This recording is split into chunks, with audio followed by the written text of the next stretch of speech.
सफेद बर्फ की एक और चुनौती होती है, वो है देख पाना। आपको हमेशा कहा जाता है कि आप सनग्लासेस लगाएं ताकि सफेद बर्फ पर जब सूरज की रोशनी चमकती है, वापस आंखों पर आती है, तो आपकी आंखों को नुकसान ना हो, आप साफ साफ देख पाएं। लेकिन ऐसे में फिर सर्वेलेंस कैसे होता है? तो हम एक ऐसे ही व्यू पॉइंट पे पहुंचे हैं। किस किस तरह के कैमरे यूज कर रहे हैं? यहाँ पर दिन के समय में हम जो ड्रोन का इस्तेमाल कर रहे हैं, और रात के समय में यहाँ पे हमारे जो थर्मल इमेजर में जो काम करने वाले जो डिवाइसेज है, जो कम से कम 5-7 यहाँ पे इस्तेमाल किया हुआ है। 24 घंटे दिन में और रात में, भीषण ठंड में, तूफान में, हर समय भारतीय सेना के ये जवान चप्पे चप्पे पर अपनी बारीक नजर बनाए रखते हैं। ये सियाचिन जब हम जाते हैं, वहां पर लिखा रहता है कि इतनी दूर या तो कोई दुश्मन ही आता है या बहुत अच्छा दोस्त। लेकिन इतना समझिए कि केवल एक सियाचिन की बात नहीं है। भारतीय सेना के जो जवान होते हैं, जिन इलाकों में तैनात रहते हैं, वहां पर बहुत ही दुर्गम परिस्थितियां रहती हैं और बड़ी मुश्किल से, बड़ी कठिनाई के साथ आप यहाँ तक पहुँच पाते हैं।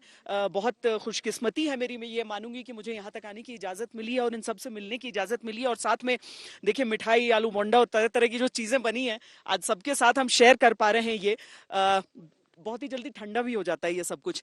लेकिन साहब, आप लोग सब यहाँ रहते हैं, अगर मैं यहाँ के वेदर कंडीशंस आपसे पूछूं, सबसे बुरा, सबसे कम जब यहाँ पर टेम्परेचर रहता है तो कितना हो जाता है?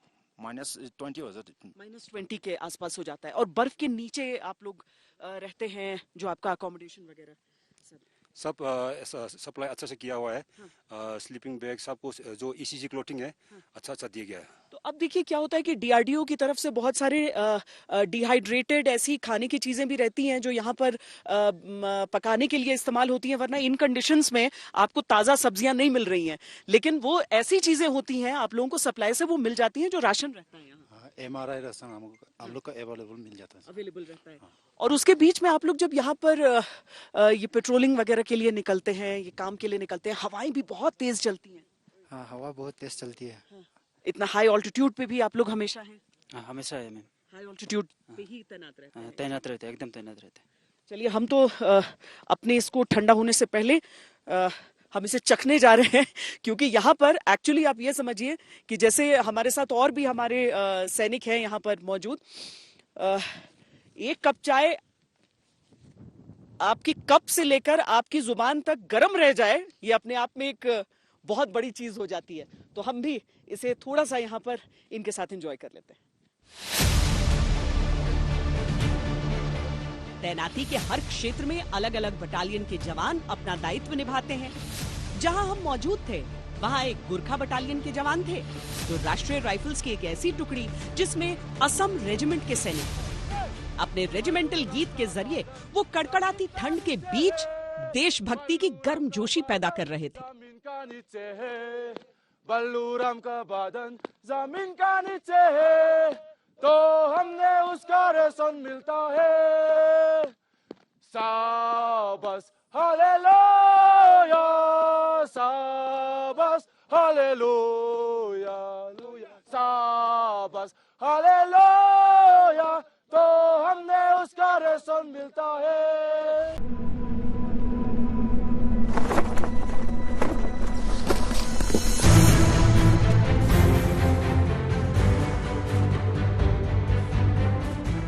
आपके सामने रोमियो नाला में 300 मीटर ऊपर आपके पोजीशन से 2 टैंगो दिखा है। उनको इंगेज करने के लिए अपना अपना पोजीशन में तैयार करिए। ओवर। जहां पग पग पर खतरा है, वहां हर कदम महफूज करते योद्धा।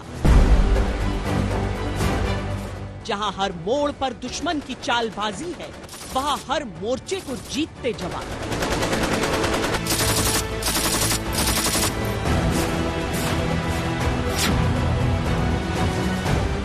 अपने पराक्रम से, अपने परिश्रम से हर संघर्ष को सरल करते शूरवीर। इनके हौसले की गर्मी से हिमखंड पिघल जाते हैं, इनके हिम्मत की सरगर्मियों से हर मुश्किल हार जाती है। इस तरह के इलाकों में डिप्लॉयमेंट से पहले एक पूरी ट्रेनिंग होती है, क्योंकि इस पर चल पाना, इस पर बाकी तो छोड़िए, इस पर एक एम्बुश कर पाना असंभव सा एक मिशन होता है, लेकिन उसे ही पॉसिबल करते हैं ये सैनिक। ये जो हम पूरा हमने देखा, ये क्या था और किस तरीके से एक पूरी टीम इस कार्रवाई को अंजाम दी? आपने अभी जो एक्सरसाइज देखी है हमारी, ये एक काउंटर इन्फिल्ट्रेशन ग्रिड को मेंटेन करने के लिए हमारी एक एक्सरसाइज होती है। इस एक्सरसाइज के दौरान आपने देखा कैसे एक पेट्रोल पार्टी ने स्नो बाउंड एरिया में टैक्टिकल मूव करते हुए अपने रूट पे गए from one post to the other, और उसके बीच में कैसे क्वाडकॉप्टर पायलट जिसने उसको as a early warning element उसको इंटेलिजेंस पास करी 2 टेररिस्ट की जो मूव कर रहे थे उसी नाला में।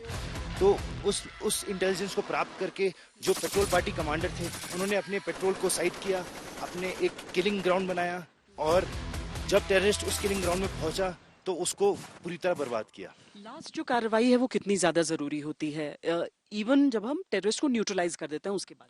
कोई टेररिस्ट अपने नीचे ग्रेनेड का पेन निकाल के रख सकता है, और जब सर्च के दौरान यदि सही से मॉपिंग अप नहीं हुआ है, सर्च के दौरान हमने उसकी बॉडी को रिट्रीव किया, तो वो ग्रेनेड या फिर वो आईडी ब्लास्ट हो सकता है। इसलिए पहले टेररिस्ट के पास जाके उसका हेडशॉट लेके, माथे पे उसको गोली मार के, उसको पहले पैर पे रस्सी बांध के 30 से 40 मीटर पीछे जाके उसको बॉडी को घसीट के खींचा जाता है, जिससे कि यदि कोई आईडी हो जो एक्चुएट होना हो या ग्रेनेड कोई ब्लास्ट होना हो तो ब्लास्ट हो जाए।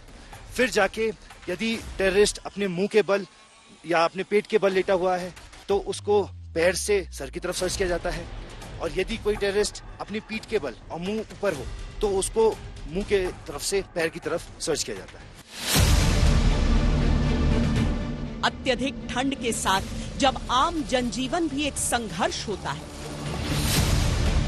उन परिस्थितियों में अपनी शारीरिक क्षमताओं को सर्वोच्च स्थिति में रखते हैं ये। आतंकियों की आहट मिलने पर जब एम्बुश लगाया जाता है तो ये घंटों नहीं दिनों की बात होती है। ऐसी स्थिति में दिन रात खुले आसमान के नीचे रहकर इनका कठोर प्रशिक्षण देश प्रेम की लगन और राष्ट्र हित में समर्पण ही है जो इनकी सफलता को सुनिश्चित करता है। ये एक स्मॉल आर्म्स फायरिंग रेंज है जहां पर आप इस समय सैनिकों को प्रशिक्षण लेते हुए देख रहे हैं। अब देखिए, आप बाकी हिस्सों में देखें और स्नो में फायरिंग देखें, जमीन आसमान का फर्क आपको सिर्फ दिख नहीं रहा है बल्कि हकीकत में ऐसा है।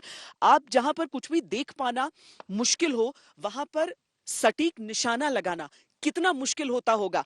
इसके साथ ही जब एम्बुश में पार्टीज निकलती हैं, इस तरीके से बर्फीले पहाड़ रहते हैं, तो आपको कहीं पर भी उस मौसम से एक होकर, यानी उस बर्फ में बैठकर, लेटकर, जिसमें हमारे पांव इस समय धंस रहे हैं चलते हुए, वहां पर हमारे इन सैनिकों को मुकाबला करना पड़ता है। ऊंचाई के इलाकों में हवा का घनत्व कम होता है और फायरिंग की तकनीक में परिवर्तन करने की आवश्यकता पड़ती है, जिसके लिए रोजाना ट्रेनिंग होती है। कड़कड़ाती ठंड के कारण ध्यान केंद्रित करना भी चुनौतीपूर्ण होता है। हर ओर सफेद ही सफेद होने के कारण लक्ष्य को देख पाना कठिन होता है। हालांकि थर्मल साइट से इसमें मदद मिलती है। कड़ाके की ठंड में बंदूकों का नियमित मेंटेनेंस अनिवार्य है। हालांकि जमते हुए तापमान के कारण ऑयलिंग और ल्यूब्रिकेशन में कठिनाइयां भी आती हैं। कभी कभी बर्फीले तूफान से भी बैरल में अड़चन होती है। अगर हाथ ठीक से न ढके हो तो हथियार के धातु वाले हिस्सों से फ्रॉस्ट बाइट का भी खतरा रहता है। देखिए, देखकर बड़ा अच्छा लगता है, सुंदर सा रास्ता। आपको लगेगा कि शायद इसका कंस्ट्रक्शन हुआ है इस हिसाब से, पर कंस्ट्रक्शन नहीं होता है। ये रोज बनता है, रोज खराब होता है। कैसे होता है? यहाँ पर जो आप देख पा रहे हैं तो बर्फ रोज गिरती है, लगभग हमें इसको रात में ही रास्ता बनाना पड़ता है अपनी ऊपर पोस्ट में जाने के लिए, क्योंकि दिन में धूप की वजह से बर्फ पिघलती भी है और बर्फ के अंदर धंसने का खतरा भी रहता है। इस वजह से हमें रात को ही, जब बर्फ सख्त हो, उसी समय पर अपना रास्ता तैयार करना पड़ता है। अच्छा, बर्फ जब सॉफ्ट रहती है तो आप उसमें धंसते हैं, आपका पाँव ये देखिए बिल्कुल अंदर जाता है, और बर्फ जब सख्त हो जाती है तो आप उस पर फिसलते हैं। तो कहीं पर भी आपका गुजारा नहीं है। पर हमारे जो सोल्जर्स हैं वो इतनी अच्छी तरीके से ट्रेंड हैं कि वो हर तरह की परिस्थितियों में चल सकते हैं। जी बिल्कुल।